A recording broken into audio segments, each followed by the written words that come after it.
So, so my name's Malika. Thank you for that introduction. So I am a paediatric haematologist. I'm working at the RCH in Melbourne. I, as well as looking after children and doing laboratory haematology, quite enjoy teaching, and I've done this talk a couple of times. This is one of the sort of third or fourth or fifth generations of it, and so it has changed over time. There is quite a lot to get through. It is not paediatric specific, so I'm going to cover sort of a general approach to anaemia and then some of the red cell disorders. From a questions point of view, I normally ask questions as I go along, but obviously it's harder to do that via a Zoom sort of format. And so any questions, I will sort of pose them, have a think about them, but then I will just probably continue on in the interests of time. And any questions, happy to answer at the end. I might not have all of the answers, but I will do my very best. So with that in mind, we're going to plow on and talk about anaemia. Has that stopped sharing? Yeah. Is that better? Yeah, it's back. I'll just make sure that that's working. All right, so very briefly, what I'm planning on covering is anaemia and why it's important, a bit of a breakdown or an approach to how you would think about anemia, and then I cover at the end a little bit about patient blood management, because I don't think any talk about anemia is complete without thinking of how we treat it, why we're treating it, and where that blood and blood product comes from. So we use the term anemia a lot, but what is anemia? Anemia refers to hemoglobin, your hematocrit, your red cell count. It can refer to any and all of these things being below 2 standard deviations from what we consider the mean, but you need to take into account both age and gender when you think about these parameters. So for men, there's a fairly blanket rule that if your hemoglobin is less than 135, you would be considered anemic. Women, a little bit lower, 120, but the reference range for children varies extraordinarily from birth through to your sort of more teenage and adult years. And so there is no one reference range. It varies with age. When you look at definitions around the world, and especially the WHO, so the World Health Organization, their reference range or their definition of anemia will vary greatly compared to what a reference lab or a research lab would consider to be anemic. So there are real world definitions, there are research definitions, and then there's what we do day to day in the lab. Each lab needs to set up and consider what is anemic for their population and what that means and how they're going to report it. And that generally means taking into account your population, what you're providing a service to, private lab, public lab, large hospital. Are you in Australia? Are you overseas? And what your machine does. So machines can have different reference ranges. Machines calculate values differently, measure ranges differently. So anemia is very broad and it needs to be defined. Neonates are a special group themselves. So you've got term neonates, preterm neonates, your corrected gestational age, all of which will affect what we consider to be normal and to be anemic. You've also got inherent differences in the neonatal population from your membrane lipid bilayers, how they process enzymes. So all of the enzyme pathways are slightly different in neonates. The hemoglobin production is very different in neonates. And there is a massive drop in your hemoglobin production immediately after birth due to increased oxygenation, as well as neonates going through a switch from fetal to adult hemoglobin. So what's anemic for a neonate is very different depending on how you're born, when you're born, and at what age you're born. Just going through some of the indices that I'll be throwing around throughout the talk. Everyone knows what hemoglobin is, but it's the amount of hemoglobin in the sample in grams per litre. Your red cell count is literally that. It's how many red cells the machine can count in a set volume. Your RDW refers to the red cell distribution. So this is how variable are your red cells. Are they uniform? Are some big? Are some little? And that refers to the shape and the size. So anisocytosis refers to variation in size of red cells. The machines that we use these days will all report and calculate a mean cell volume. So we'll just say the average size of the red cells. Are they all slightly too little, slightly too big, or are they all very normal? So you can have a normal MCV with a vastly abnormal red cell distribution width, and that will tell you something. So although the average is normal, the red cells are not, for example. Your mean corpuscular hemoglobin is a calculated value. It's the amount of hemoglobin over your red cell count. And so the machines calculate and report that. And again, you have another calculated value, which is the mean corpuscular hemoglobin concentration. And this is your hemoglobin over hematocrit. So again, a calculated value that can be useful when you're thinking about inherited hemoglobinopathies and things like that. Hematocrit is a very interesting count. So hematocrit refers to the ratio of your red cells to the total volume of blood. This is, you can look at a sample and eyeball it and see the red cells compared to the plasma, and you can get an idea of it.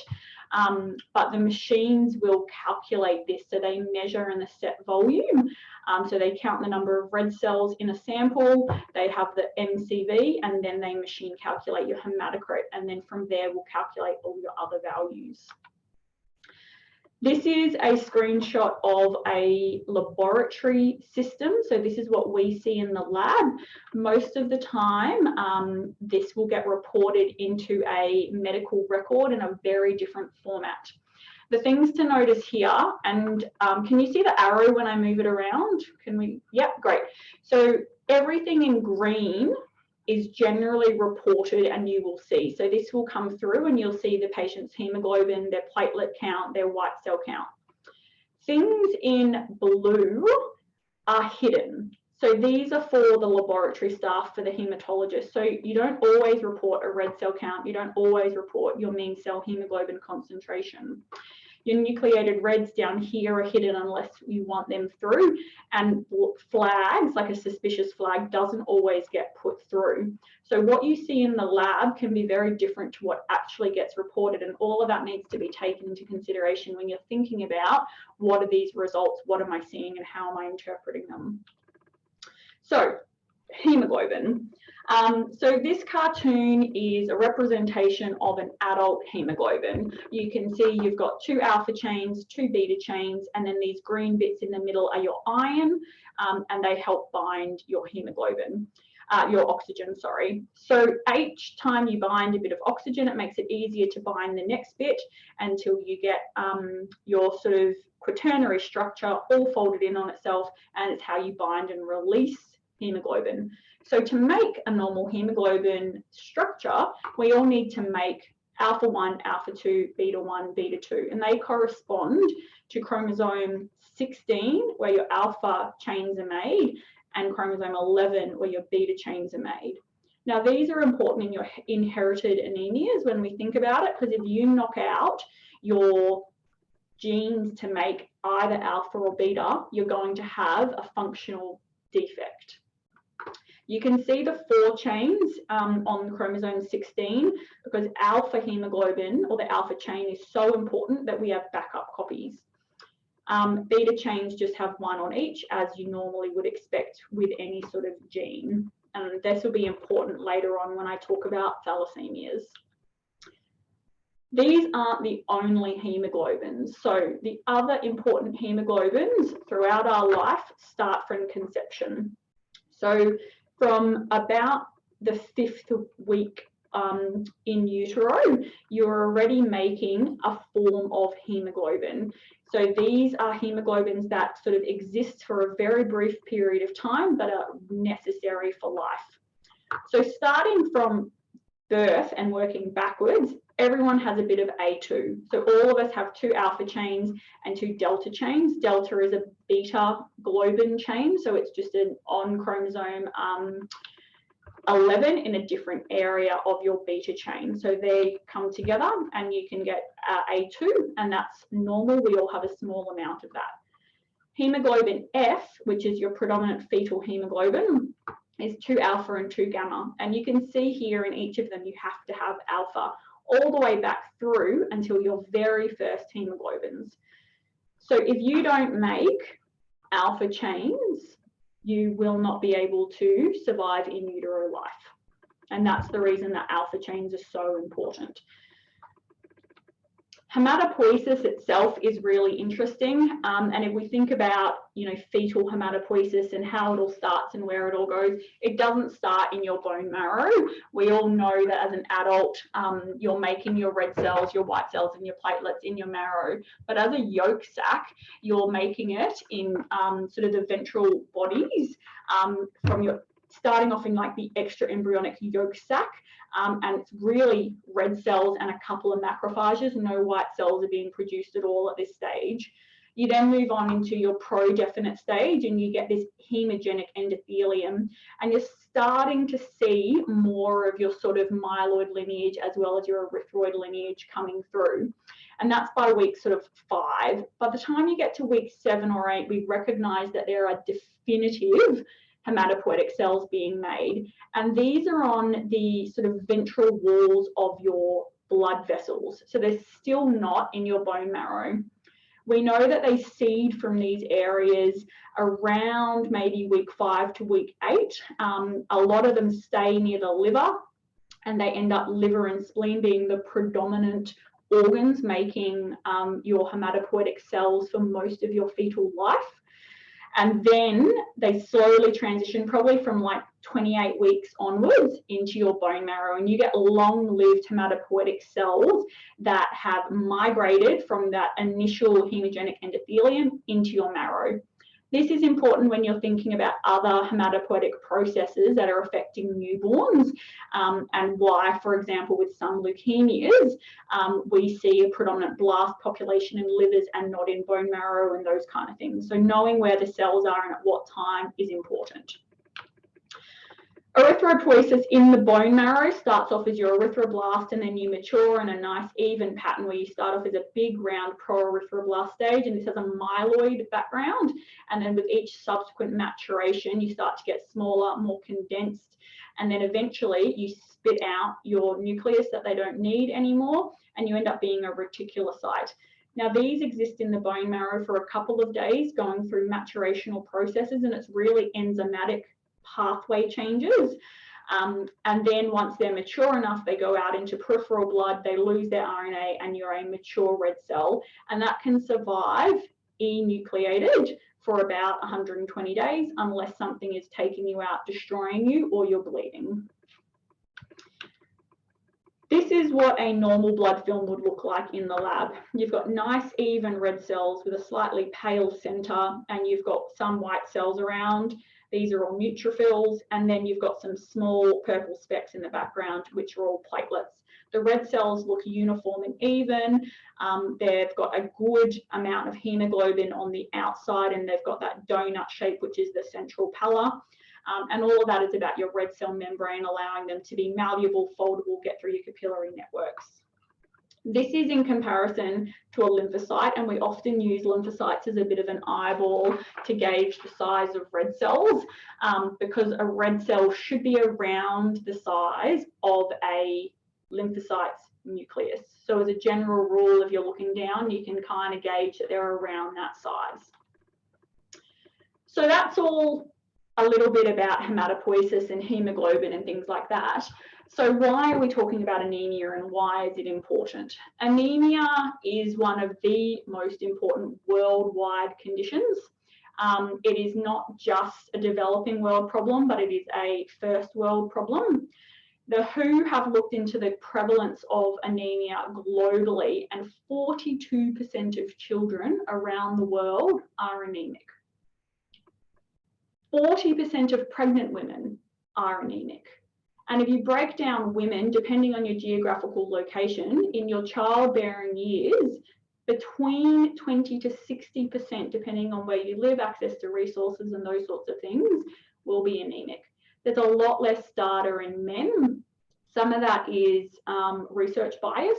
Some of that is just because men in general are less anemic. And so the estimated world prevalence in men is about 12%, so not insignificant. The other reason anemia is so important is when it comes to the causes, the most likely cause is iron deficiency, and it is very easily treatable. It is one of the most easily treatable nutritional deficiencies. There are other nutritional deficiencies, obviously, that can contribute to it, and there are other causes of anemia that are much easier to treat. But in general, the most common cause of anemia is the easiest to treat.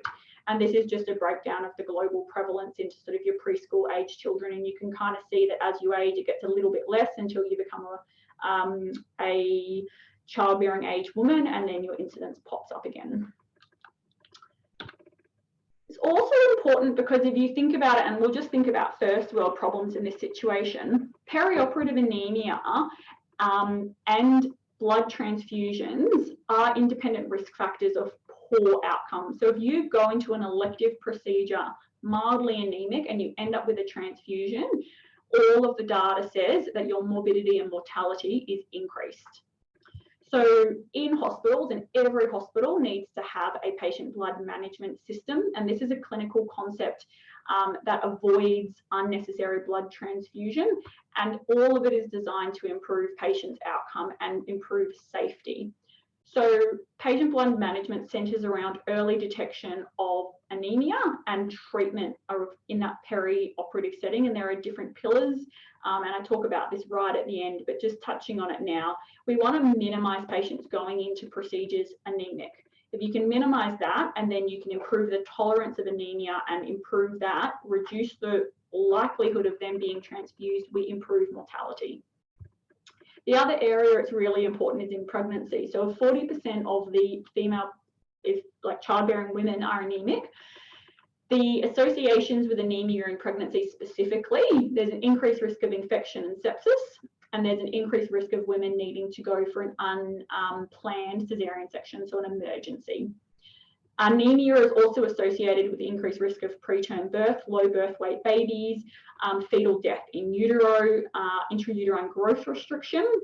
And we know that iron has significant importance in neurodevelopmental outcomes, and iron deficient neonates have impaired neurodevelopmental outcomes and increased sort of neurocognitive deficits.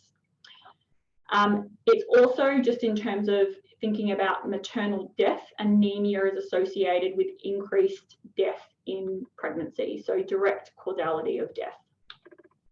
So what do we look for? Some really easy clinical features. So the classic features you'll hear people talking about: lethargy, dyspnea, they feel tired, they're short of breath, they get puffed easily. Some people will get chest pain.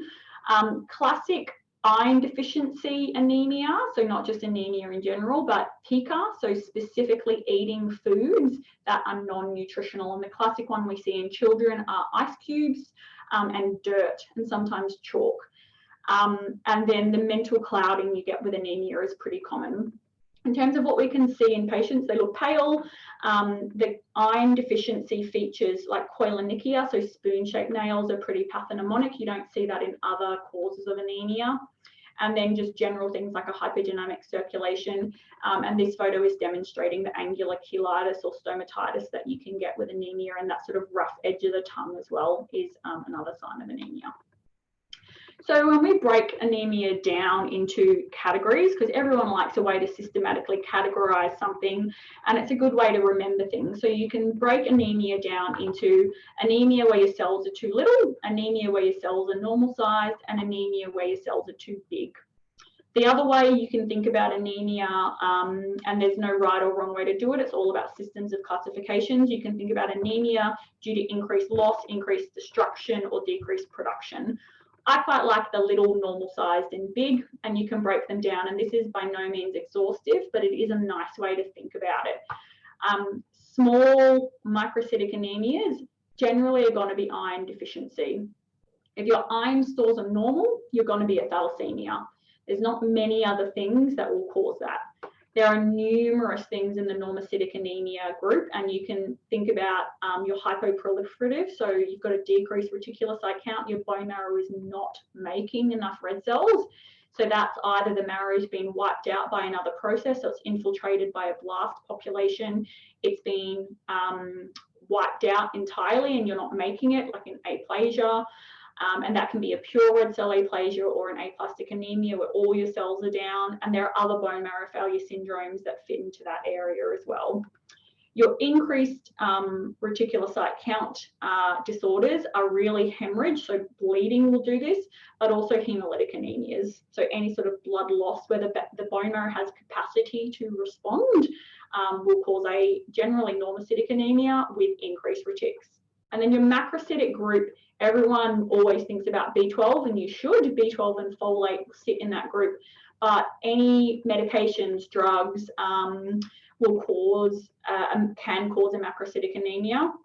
And then in adults, so these aren't in the pediatric group, we don't see as much of this, but the myelodysplastic syndrome, so another bone marrow syndrome, generally present with a macrocytic anemia, but also liver disease, alcohol, all can cause macrocytosis.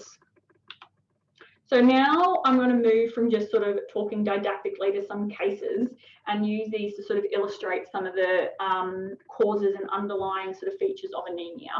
So the first case is Mrs. A, who's 70, and she's presented to her GP tired, lethargic, with some abdominal pain and reporting some change in her stools that have been quite dark, and she's got no other concerning features. Her full blood count, you can see here, shows a low hemoglobin, and this particular laboratory system highlights critical results in red, which is quite handy. Anything in green is considered normal on this particular machine, and anything in yellow would be considered moderately abnormal. So you can see here the two things that stand out are this low hemoglobin and a low MCV. So already you're thinking about the microcytic anemia group, and you've got a lady who's tired with dark stool. So it sounds like she's bleeding, probably slow amounts of bleeding into her gut, and that's the most common way that the elderly will present with sort of an iron deficiency. It's generally because they're losing blood slowly. So microcytic anemias, this is that normal full blood count that I showed earlier. These are the full blood count films of someone who is usually iron deficient. You can see these thin pencil type cells. Instead of having a nice rim of hemoglobin, you've got this increased area of pallor in your cells, and the shape of the red cells is also a little bit odd. When you look at a lymphocyte, we talked about these earlier, if you put this red cell inside of it, it's much smaller than the nucleus. So overall, these are microcytic red cells. Doesn't mean it has to be iron. Obviously, you have to take into account all of the other sort of differentials that might be. This lady could have a bowel cancer and that's causing it. She could have, other reasons. And so you think about anemia of chronic disease. Maybe she's got an inherited thalassemia that's only been picked up in her 70s, and the sideroblastic anemia is extraordinarily rare. You make it to your 70s without being diagnosed, I'd be super impressed, but still we don't know anything else about this lady at this stage. So we then go, okay, well, we think she's going to be iron deficient. How do we do that? So there are a couple of ways to confirm iron deficiency, and in the uncomplicated situation, you would do an iron studies or check a ferritin, and you'll get a low ferritin with a low transferrin concentration, and you'll get increased binding of your serum iron capacity. So those are the classic ways of your iron studies sort of confirming iron deficiency. Serum iron is not super helpful. It varies during the day. It varies depending on what you've recently eaten. Can't really help in determining if it's iron deficiency or anemia of chronic disease. And so there are all these tables out there that sort of talk about how you would differentiate between anemia of chronic disease or iron deficiency anemia. Generally, they coexist together, especially in the elderly, and so you sometimes can't differentiate between them. And if you've got a lowish ferritin in the normal range, evidence of inflammation, and you still think it's iron deficiency, we would treat for that. There is a newer test, and it's hopefully going to come to Victoria at some point. I'm going to push quite hard for it. So reticulocyte hemoglobin we haven't talked about prior to sort of this point.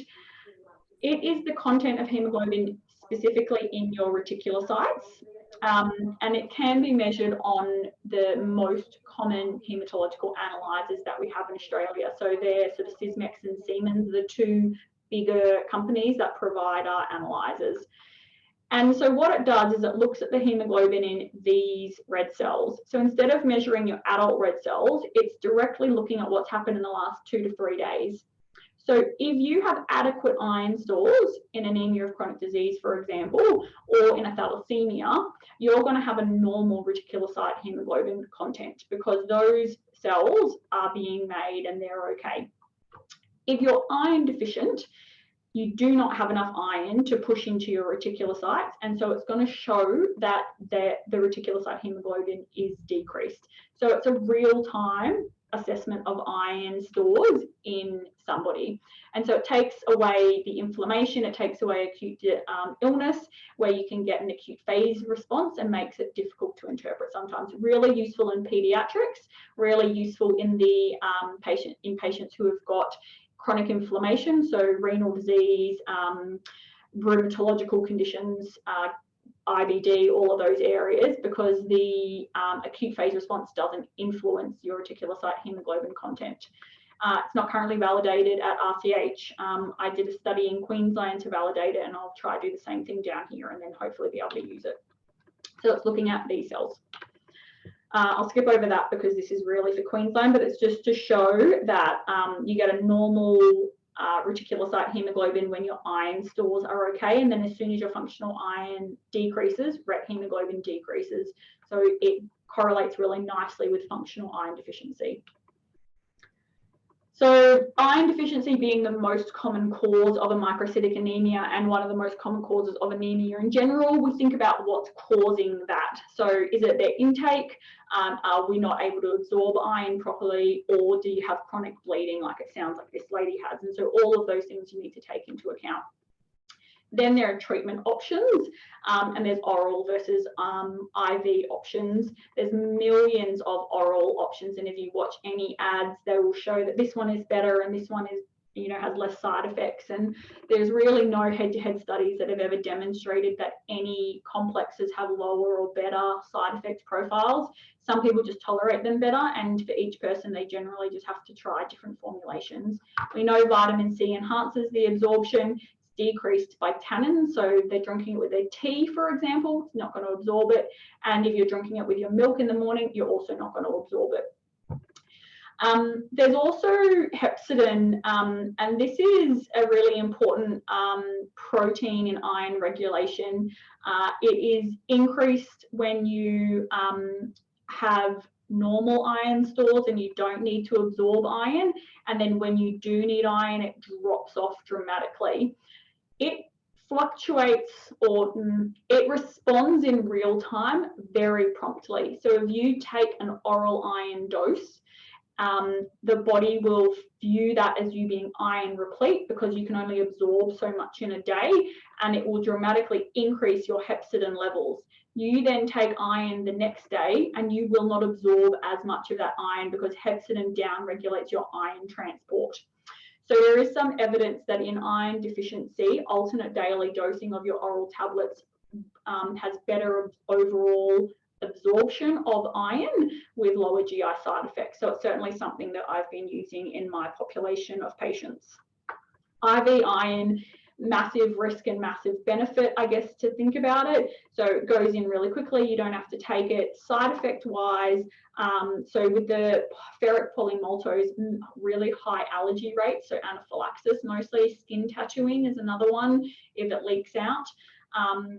The newer one, so the ferric carboxyl maltose, which is what we generally use, and in kids we predominantly use it, has very little allergy and a slow infusion time. It does still have the risk of tattooing if it extravasates, but we're getting some data that it causes a transient but can be significant hypophosphatemia, which can lead to abnormal bone density with recurrent infusions. And so it's actually not something I'm using a lot in my well pediatric population. I reserve it for the kids who are unwell, can't tolerate oral iron, and I have no other sort of options, but there are IV preparations. And all of this comes down to iron metabolism. So there's quite a lot of iron in the body, 3 to 4 grams, and it is tightly regulated because the body cannot actively excrete iron. So when your spleen is done with your red cells, it chucks it out, but then it recycles that iron. That iron doesn't get lost. The only iron you generally lose is a very small amount, 1 to 2 milligrams, compared to sort of 3 to 4 grams that you have as you shed off sort of enterocytes and things like that. So small amounts of iron get lost. The rest gets constantly recycled or stored. So if hepcidin and some of the hemochromatosis disorders fit into this, if your hepcidin is dysregulated and you do not switch off your absorption, you're going to absorb way more every single day than you can excrete, and then you end up with iron overload in your bone marrow, in your liver, in all your macrophages, cardiac, and there's no other way to excrete it other than us chelating you, and that's essentially medications to bind iron and help you get rid of them. So iron overload is bad, and it's like, other than us causing it with repeated blood transfusions and some of the inherited disorders, it's not super common, luckily. So when we then treat, it's important not to immediately check your iron levels. They're not going to dramatically change, and also you wouldn't know what to do with those results. It can take a couple of months for oral iron to fully replenish your stores, and you need to also work on why you are iron deficient. So if it's bleeding, you need to try to stop the bleeding, for example. IV iron has a quicker response, so you would expect a significant compensatory reticulocytosis within a week. But both of them head-to-head will cause a 10 to 20 milligram per deciliter increase in your hemoglobin by around 3 weeks if you're taking the oral iron properly. So then other microcytic anemias, if we move on from iron, there are other causes for small red cells. And these are generally your thalassemias, and I'll talk about alpha and beta thalassemia, and your sideroblastic anemias. This film here is a thalassemia because you've got, this is a nucleated red cell, not a lymphocyte, and the cells are very small. This possibly is a lymphocyte, it's a bit hard to see, but the red cells have a characteristic shape, so this target cell appearance. So this is hemoglobin puddling in the middle of the cell. The structure of the red cell is completely different. And this is what happens when you've got an excess of either alpha or beta chains that have to sort of coalesce together, and they change the shape of your red cells. This film really just shows a microcytic anemia. Some are very, very small, these teeny tiny ones here, and then some are slightly bigger. Some of the shapes are all a bit odd and different. You've got these sort of extra membrane changes. So this is more likely to be a sideroblastic anemia. So we're going to talk about this neonate. So this is a now 1-day-old baby born at 36 weeks. And during the pregnancy, there were concerns that the baby had hydrops. So it was small and it had accumulating fluid in different organs, which is what hydrops is. And so it was a semi-elective Caesar at the 36-week mark. When the baby was born, they had clinically massive hepatosplenomegaly and these counts at birth. So a hemoglobin of 90, an MCV of 90, normal platelet count, normal white cell count. So a hemoglobin of 90 for a neonate is extraordinarily low. Even for an adult, we would consider this anemic, but the reference ranges for a neonate for a 36-weeker would be a hemoglobin of 140 up to 210. So this is a very, very anemic neonate.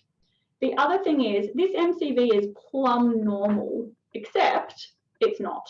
So a neonate should have an MCV, their cells are larger, so fetal hemoglobin produces larger red cells, and so you should have a mean cell volume of about 100 to 115 as a neonate. This film also shows multiple nucleated red cells, so we call that an erythroblastosis, and the shape of the red cells is abnormal. You've got small red cells, you've got big red cells, you've got target cells, and so immediately this is pointing towards some sort of inherited hemoglobinopathy. History-wise, the parents are non-consanguineous. They're both Southeast Asian. Mum's been told her whole life she's been iron deficient. and dad doesn't know, he's never been tested, and this is their first pregnancy and first baby. So we see increased numbers of nucleated reds, we see small cells, and then we see funny shaped cells. So teardrops are these sort of pointy cells here. They've got lots of target cells that you can kind of see everywhere, and then teeny tiny microcytes. Bit hard to see on this, but hemoglobin puddling is just the abnormal distribution of hemoglobin. So hemoglobinopathies in general, you can think about them in your alpha chain or your beta chain hemoglobinopathies. Because your alpha chains are so important and are present at every aspect of your fetal development, these will cause issues in utero and will be present at birth. So you need alpha in hemoglobin F, obviously in hemoglobin A, in A2, and Bart's. And Bart's hemoglobin, Bart's hemoglobin is actually the absence of A. So when you don't have any alpha chains, the gamma chains that are meant to bind to alpha to form fetal hemoglobin have to bind to something. So they form a tetramer, and it is extraordinarily unstable. In contrast, a beta thalassemia, which is still an important hemoglobinopathy, generally well at birth, they don't have the issues with your in utero growth or development because they produce normal alpha chains and they produce normal gamma. So they make perfectly normal hemoglobin F. When you're switching over from your fetal to your adult hemoglobin at around 6 months of life, they start to declare themselves because there's an absence of beta chains, and all of a sudden they can't make their adult hemoglobin. So these disorders, the common ones, beta thalassemia, sickle cell disease, which is a beta chain hemoglobinopathy, and there are numerous other abnormal hemoglobins around the world, and hemoglobin D, and the list goes on and on and on. Alpha thalassemia is worldwide a very common hemoglobinopathy, and generally we see it as a hemoglobin trait. So because you have 4 alpha genes, and these are alpha 1 and alpha 2, you can tolerate up to a 3 gene deletion and have a fairly stable, moderate anemia, even with 3 of your alpha genes deleted. A 4 gene deletion, you would question is incompatible with life. How do they survive? There are some changes to your promoter regions which allow babies to grow and develop with their sort of embryonic and fetal hemoglobins. And if they're detected early enough or you're suspicious and you transfuse in utero, you can get babies through the pregnancy with in utero transfusions, and then you're born with a transfusion-dependent hemoglobinopathy. So we are starting to see with prenatal testing, with an understanding of these disorders and with better prenatal care, babies being born who have not just HBH, which is a 3 gene deletion, but a 4 gene, so hemoglobin Bart's, which was previously considered incompatible with life. They are surviving, and then we have a transfusion-dependent baby from birth. So you can predict this risk preconception by knowing the genetics. So you've got a predictable outcome with parents. If you have parents with a 3 or a 2 gene deletion, you can do their alpha gene sequencing and you can work out their risk of a baby having a major hemoglobinopathy. So there's discussion with sort of migration and changing populations, and we're seeing an increased multicultural aspect to our country. And with that, we need to change the way we think about this testing and our counselling. So in some states, all parents are screened regardless of their nationality. Everyone should get a full blood count, and if you're microcytic, everyone will get a thalassemia screen. That hasn't been taken up in every single state, but it is something that is, I guess, quite interesting to think about. Beta thalassemia, very different. So at birth, they would be completely asymptomatic, and there's a relative protection from hemoglobin F. When we do our testing for these significant hemoglobinopathies, you cannot exclude the thalassemia traits. at birth. So you can't exclude someone who's a carrier for beta thalassemia at birth. You can test the parents and you know mum's a carrier and you know dad's a carrier, and you go, well, is the baby a carrier? Let's test the baby. You can't exclude it because of the fetal hemoglobin, and you don't have your normal adult hemoglobins. What you can do is exclude a major or clinically significant transfusion-dependent hemoglobinopathy. So if you have a carrier, two carrier parents, and you test the baby and they cannot make any hemoglobin A at all, then they have to be a transfusion-dependent child. So the F might be protecting them, but if they make no normal hemoglobin A at birth, then you can predict that they genetically have inherited both. And this is really important with sickle cell disease, because you won't get a 100% sickle hemoglobin, but you will have an absence of A. And monitoring these babies from infancy to reduce the risks and the adverse events that sickling does is really important. So there is a role for screening babies at birth to exclude these major hemoglobinopathies. These are examples of hemoglobin studies. So a normal one here with an adult hemoglobin, and it lists out the peak. If it can tell you the retention time, it will, and that's what these are. So the A0 is your normal adult hemoglobin, and it has a specific retention time of when it comes out of about 2.3 minutes. And so we know when it comes across that we've got specific peaks and we can measure them. So this is a normal adult. They've got a little bit of hemoglobin F, we all do. They've got a normal A2, we all do. And they've got majority A, so completely normal. This baby or this person, however, has a lot of F, no A at all. But in this window, which has been aptly named the S window because that's where hemoglobin S runs, you've got about 80%. So this is an example of hemoglobin S in an adult. And they're a little bit protected with a high F. So if we think about our baby, they've got a very severe microcytic anemia with a markedly abnormal blood film. They've probably got an alpha thal because you wouldn't present like this at birth with a beta chain hemoglobinopathy. So if we do our hemoglobin studies on this baby, what we see here is two peaks that run off very quickly. So extremely fast retention times. Hemoglobin BARTs and hemoglobin H, they just completely disappear. Sometimes you don't even see them and it's a complete blank line. But what's important is there is nothing else. So this baby has an absence of A and therefore they have a 4 gene deletion. So the only way that this child will survive is with transfusion, and the only cure eventually is a stem cell transplant. So moving on to our next case. So this is Mrs. Dialysis, who has regular dialysis bloods because she's got renal failure.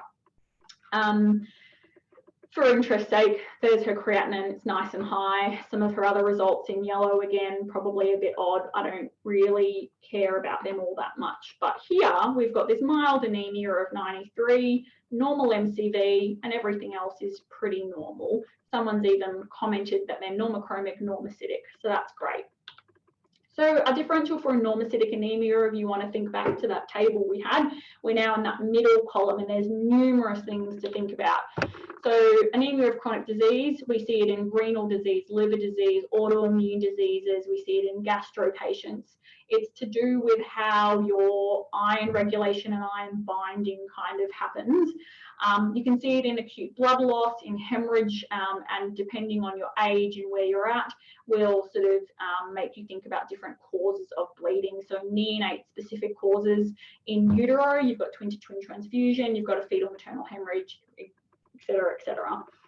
Chronic infections will do it, but also red cell membranopathies and red cell enzyme pathway abnormalities will do it. Some hemoglobinopathies will do it. They don't have to be microcytic. Hemolysis will do it, and all causes of hemolysis will do it. A transient erythroblastic crisis will do it. So that's what TEC is, and that's basically you just stop making red cells for a period of time. Some of the heavy metals, if your blood is sequestered somewhere, and some of your bone marrow failures. So there's a long list.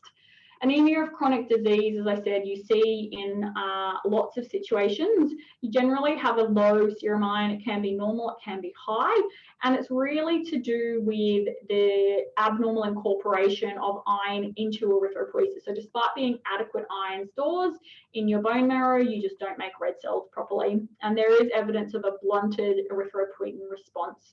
And for some reason that we don't understand, the red cells just don't survive as long.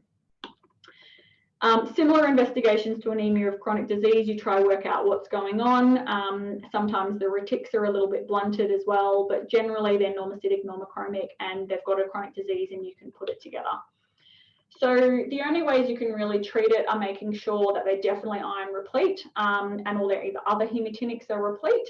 Sometimes you have to give them more iron than they generally need to try and sort of boost them and help them out. And then also you can use other products to stimulate their blunted response. So EPO generally, it's used commonly in the renal patients, and more we're using it in other chronic diseases. So then thinking about normocytic anemias, we're now going to think about a baby who at 4 hours of life was admitted for respiratory distress, and they did a full blood count. Markedly anemic, hemoglobin is 50. MCVs are 95, so lower end of normal. Platelets are also very low. White cells super high, and this is the blood film. So not many red cells, far too many white cells, hardly any platelets around. You can see a couple. So these cells are all abnormal, and these are all blasts. So the baby's reviewed, they've got a big liver, big spleen, and so what are we thinking? It's going to be an acute leukemia of some sort.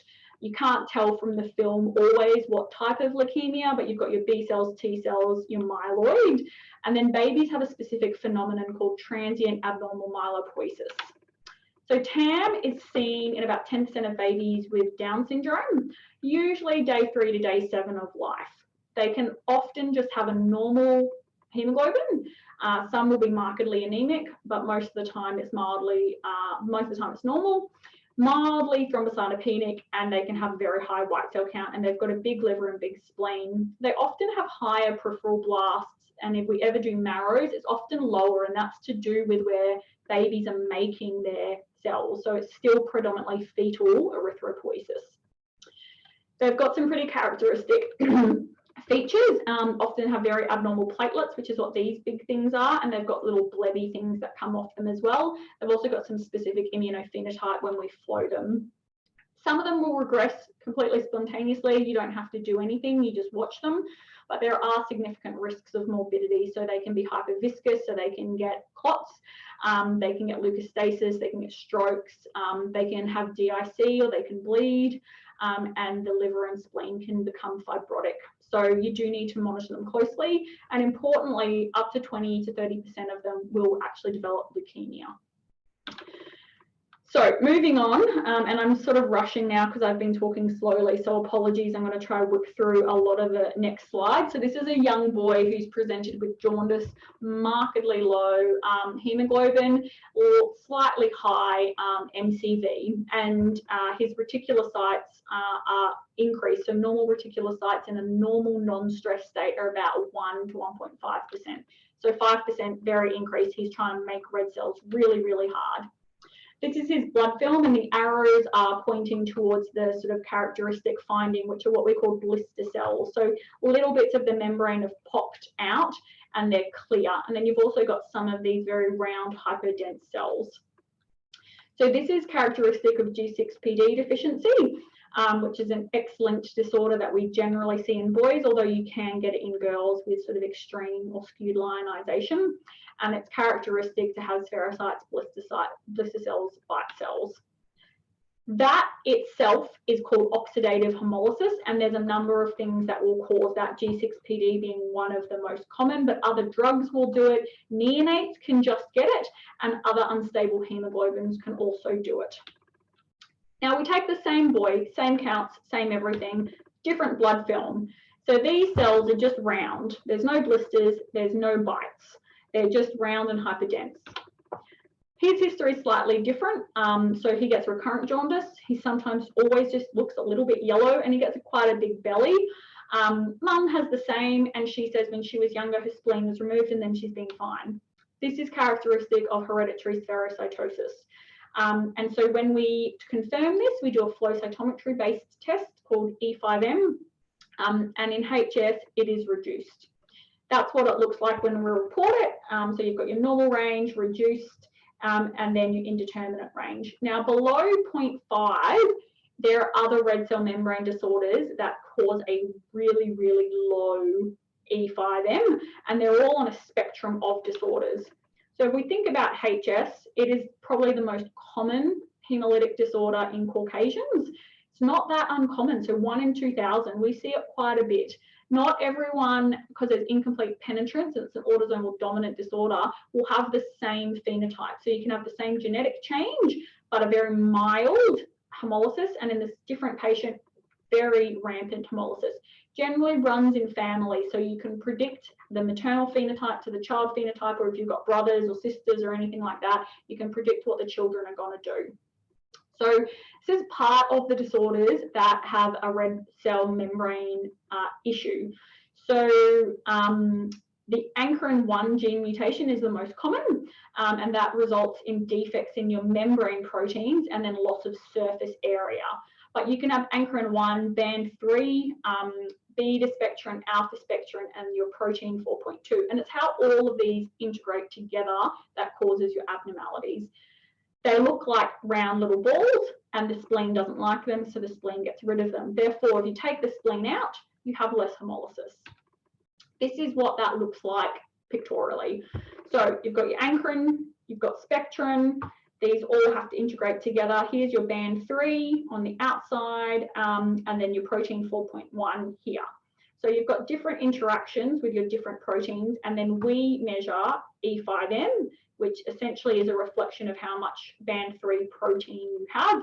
And if the cells fluoresce normally, they're normal, and if the cells fluoresce lower, they've got less band 3. So these lipid bilayers are important for movement of anion and cations in and out of red cells. If you have abnormalities in these, not only are you structurally more rigid, you don't pass through things and the spleen doesn't like you, just overall you've got a different cellular structure and your lifespan is shortened. So they have, regardless of the spleen, a shortened red cell life. E5M flow cytometry based test. It's pretty sensitive and specific. As I said, it detects band, so it binds to band 3, and then you've got your fluorescence. It is not specific for HS, so you have to take into account morphology, family history, and all those other things, because these are the other red cell membrane disorders that we see. They're slightly less common, but HE, hereditary elliptocytosis, we do see, and it doesn't cause any problems. It is just these elongated, funny-looking cells. They rarely hemolyze. Southeast Asian ovalocytosis, which is these bad boys down here, again, don't cause any problems, most likely an incidental finding on a full blood count that we do for another reason.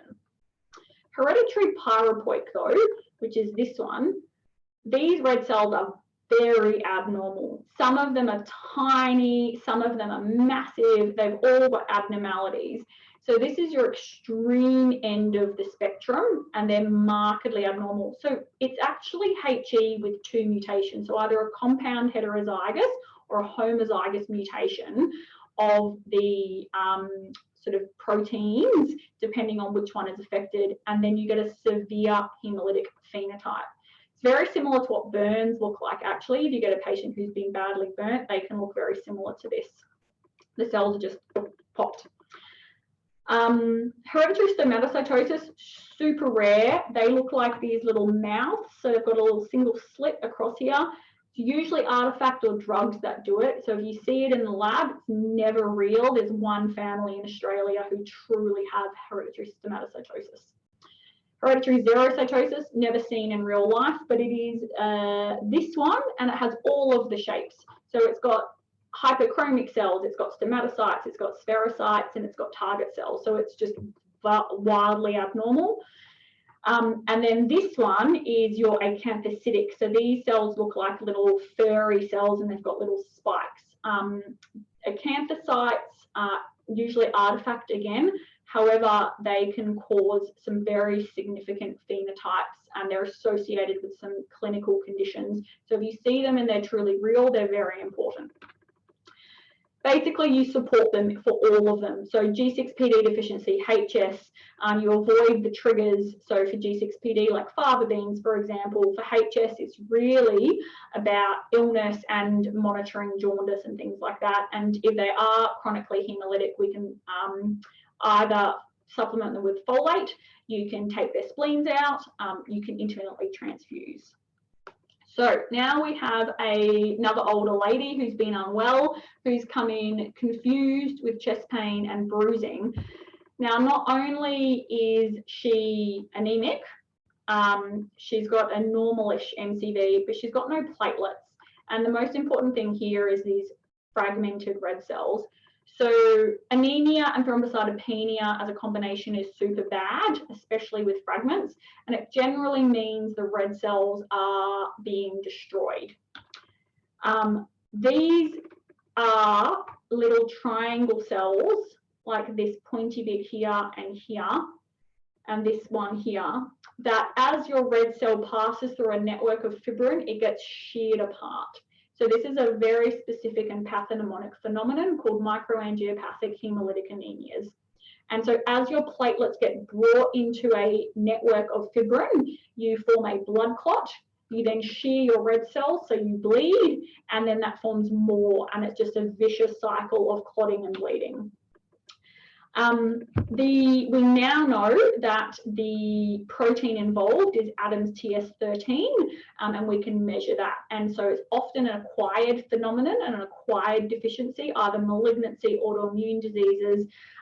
It comes with a very high LDH. The confusion is another feature of the microangiopathic hemolytic anemias, and TTP in particular, and TTP is only one cause of a MAHA, but that's what the Adams TS13 deficiency causes.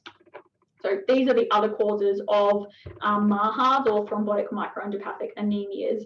So you've got, in children, we think about HUS, hemolytic uremic syndrome, and there are typical and atypical.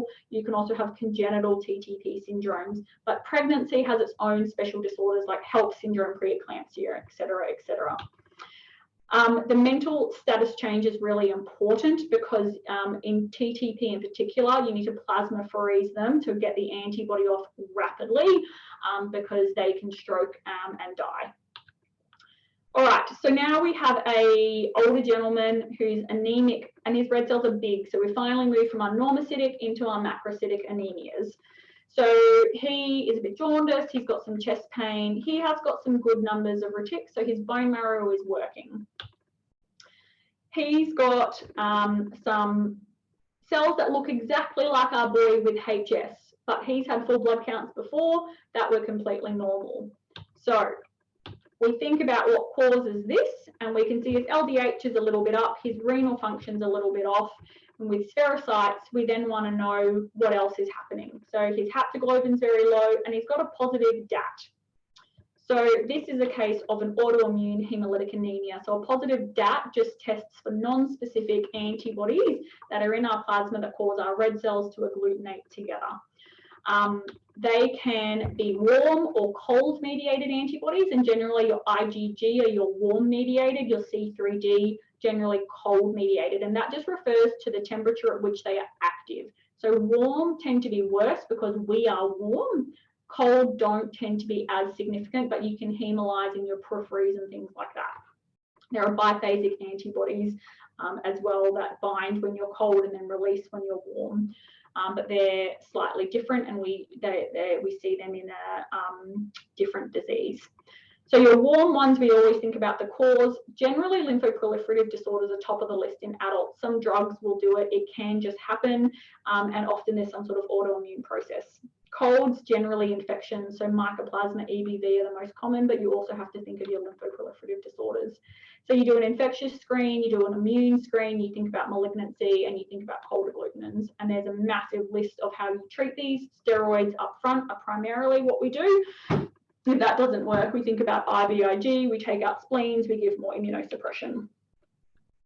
Now we have a patient who's mildly anemic, macrocytic, and the reason that patient with the autoimmune hemolytic disease anemia was macrocytic is because as his cells are breaking down, his new reticulocytes being made are bigger, and so it's really just a measure of the reticulocytosis. So this person has a white cell count of 150, which is bad. Platelets are a little bit low, hemoglobin's a little bit low. And he has all of these abnormal large cells around, and these are blasts. Just in comparison, this is a megakaryocyte in your bone marrow, and these are your other sort of normal cells that are around. So it's definitely not a mega. It's acute leukemia, and you can see that with the film. Similar to the baby, we do flow, we do coags, and we do sort of all sorts of other things genetically, molecular, to characterize the type of leukemia. So this is out of order. Anyway, this is a good one. This is a normocytic anemia, and these are the sort of characteristic cells that we see in this disease. So this person has a hemoglobinopathy that causes the cells to have a characteristic shape that look like sickles. So this is sickle cell disease, and this is a beta chain hemoglobinopathy that causes a normocytic anemia. So it's a specific point mutation that results in the substitution of valine for glutamic acid at position 6 in the beta globin chain. So one mutation causes this. As the cells deoxygenate, they polymerize, and you get a characteristic shape change, so named after the sort of scythe sickle cell shape. It's common around the world as a trait, and you can see the sort of distribution in sub-Saharan Africa. And if you, I didn't superimpose it, but if you superimpose malaria onto this, it's a very similar pattern. So having a change to the rigidity of your red cells is likely protective against malaria infections, and so there is a survival benefit to having a hemoglobinopathy trait if you're growing up in a sub-Saharan African country. As we've spread around the world, sickle has spread with us, and so Australia, you can see we have a small number of sickle patients, but there are numbers in America and Europe and other areas now as well. Okay, so now we're doing macrocytic anemias. This is a vegan ship captain who's presented with a marked anemia, and he's pale and lethargic. Interestingly, and this goes with his disease, is this really, really high LDH, even higher than our person who was hemolyzing. So an LDH of 6,500. His full blood count shows these round oval macrocytes.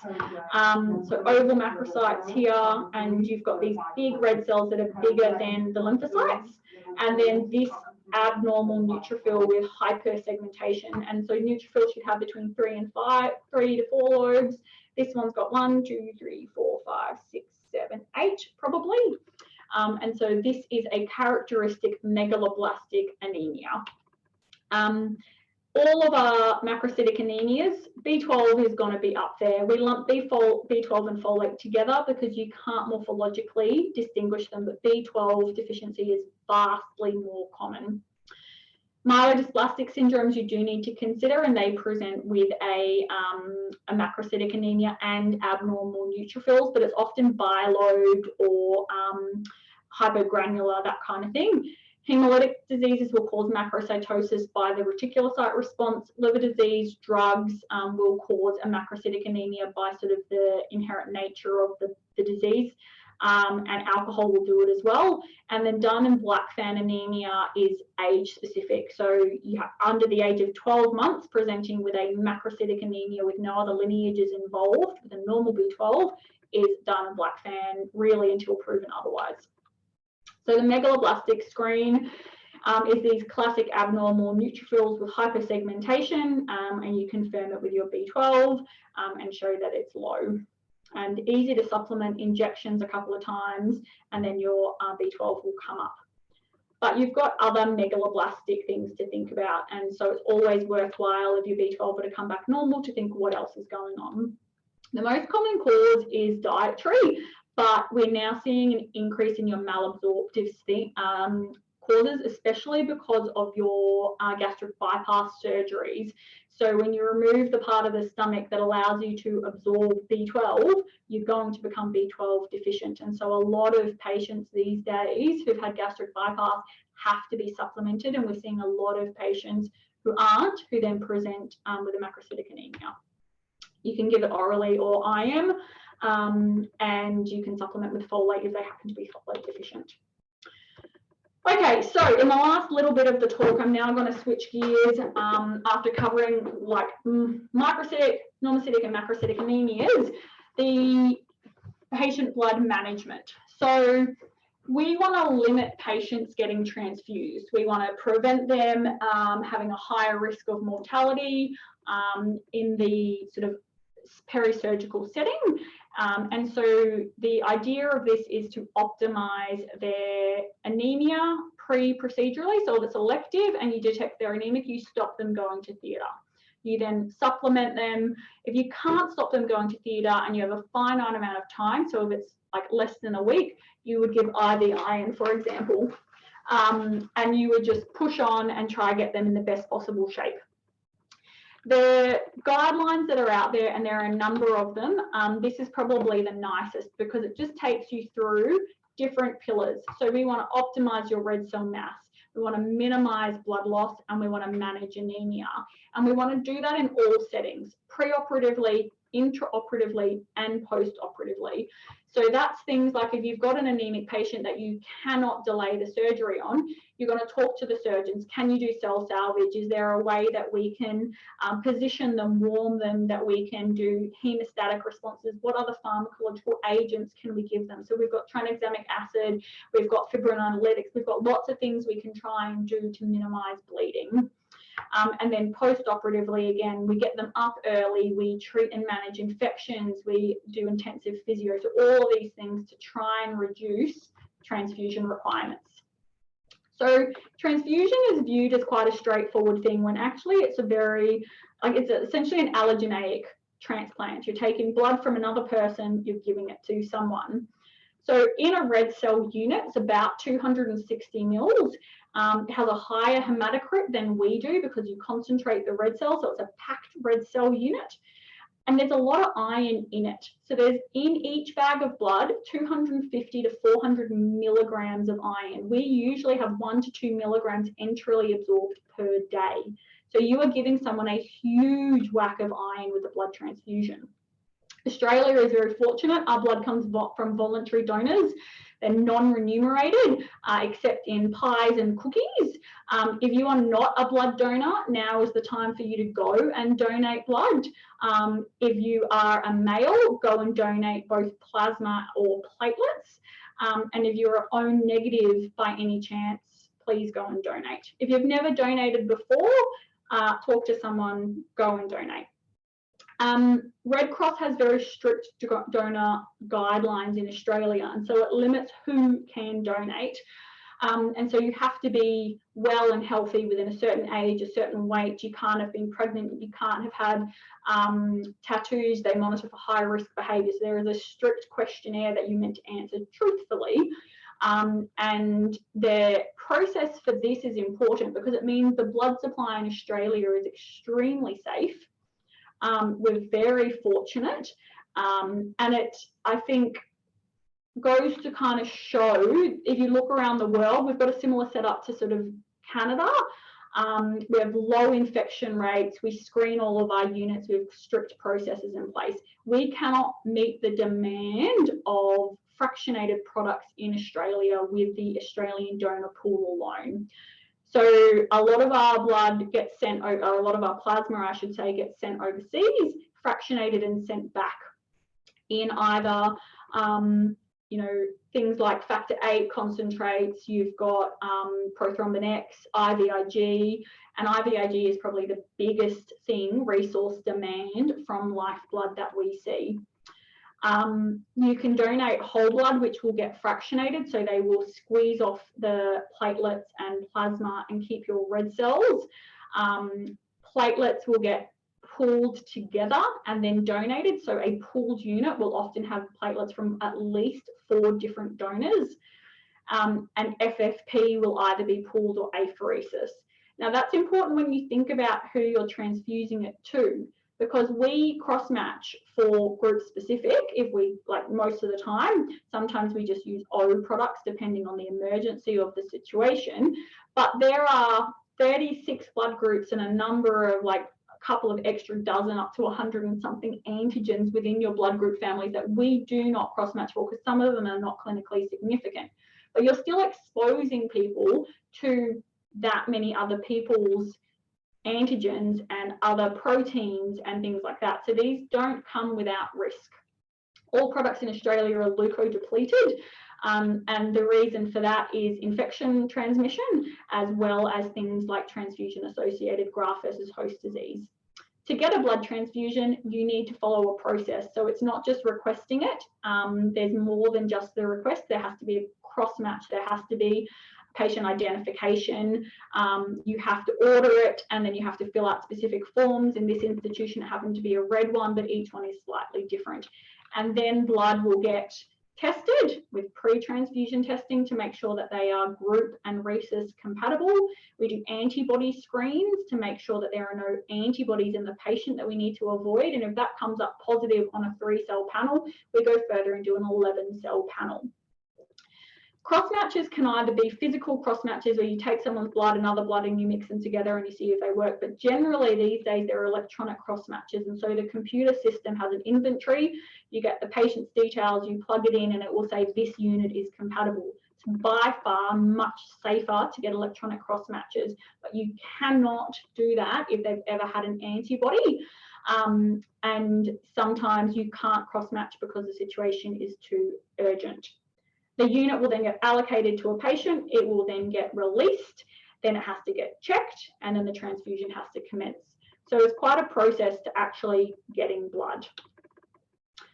All right, now I've talked for longer than I thought I would, and so to sum up, there's lots of causes of anemia. You can classify them however you want, but I like microcytic, normocytic, and macrocytic.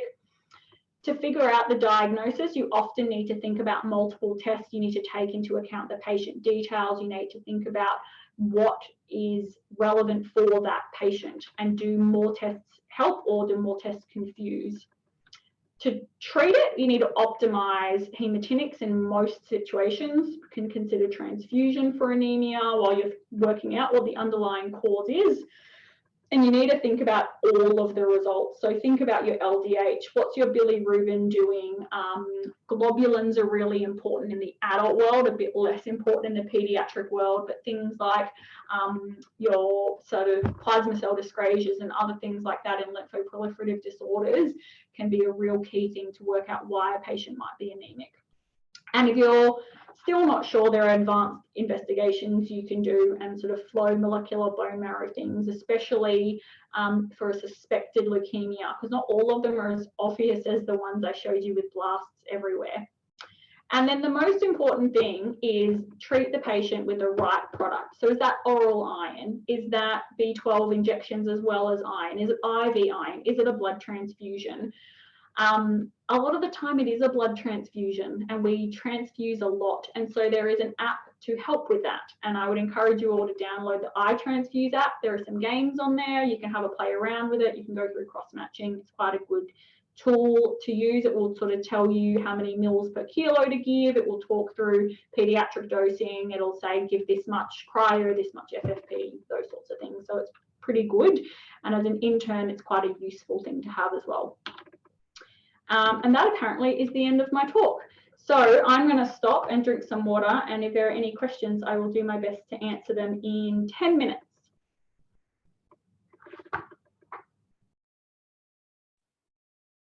Thank you so much, Malaika, for such a comprehensive overview of anemia, and also for the reminder for me to go donate blood again. Also, this is a reminder for everyone to fill in the attendance form if you haven't already, for a chance to win a special surprise prize. And we haven't gotten any. Oh, just got a question in the chat. Malaika, does the RCH do flow cytometry, or do they send off samples to Peter Mac for testing? Good question. So the Royal Children's Hospital is one of the only centres in Australia that is a COG accredited site for flow cytometry. So that's the Children's Oncology Group. And we're also the site that does the TOAD-17 study, which is a combined study with the St. Jude's in the US. So we do flow for all of our patients. So we do all of the diagnostic flow here. We do send some samples to Peter Mac because we're not validated for the MRD for AML. We are validated for BLL, TLLs, and we can do our own AML flow, but we're not a validated site for the acute myeloid leukemia. So we often do the flow in parallel and then send it to Peter Mac. But we do all of our in-house leukemias, and I'd say 90 to 95% of our patients are done here. And then the other flow we do here are fetal maternal hemorrhage flows, and we also do all the E5Ms here as well. So yeah. Thank you. I hope that answers your question, Ethan. We have another question in the chat. Someone mentioned that they're still quite confused about the clinical utility of the reticulocyte hemoglobin assay. In which patient population would you order this? Okay, so RET-HE is ideally used in a pediatric population, although it's validated in adults as well. The reason it's important in the pediatric population is it's done on the same sample as a normal full blood count EDTA. Iron studies, ferritin are done on a separate tube, and so you have to bleed the patient either more or again, whereas with RET-HE you can use the same tube. I would argue that it should be used as upfront screening in any patient with suspected anemia because it's straightforward, it's not influenced by inflammation, and it is uses the same tube, so it decreases the volume. We also think about peds, you know, blood tests in young children aren't straightforward and aren't easy. And so sometimes you're wrapping children up or you're pinning them down, you're giving them nitrous or MDAS for blood tests, or you're doing them opportunistically when they come into ED with an infection, you notice they're anemic and you add on iron studies. And so in that situation, you can have results that are slightly difficult to interpret. RET-HE is not a perfect test by any means. I'm quite passionate about it because I did my project on it and I've published a paper on it, but there are limitations to it. So it's not the perfect test. It's not useful in everybody. You would not use it in patients with a known thalassemia because you're not going to be able to interpret it. You would not use it in patients who are macrocytic because the size of the red cell will alter the hemoglobin concentration in that cell, also not going to be useful. Really useful in someone who has acute or chronic inflammation, who is anemic, who you've taken a test on and you don't have a serum tube to do iron studies, and you can add on a RET-HE, and a low RET-HE with a microcytosis and a low hemoglobin has really good correlation with iron deficiency, and so you wouldn't need to bleed them again, you wouldn't need to do extra testing, you could treat them for iron deficiency and then retest them when they're well in sort of 3 months' time. Does that answer your question?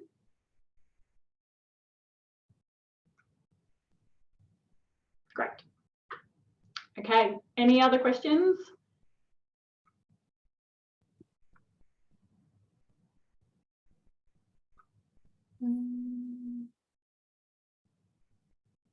It is getting late. I very much understand.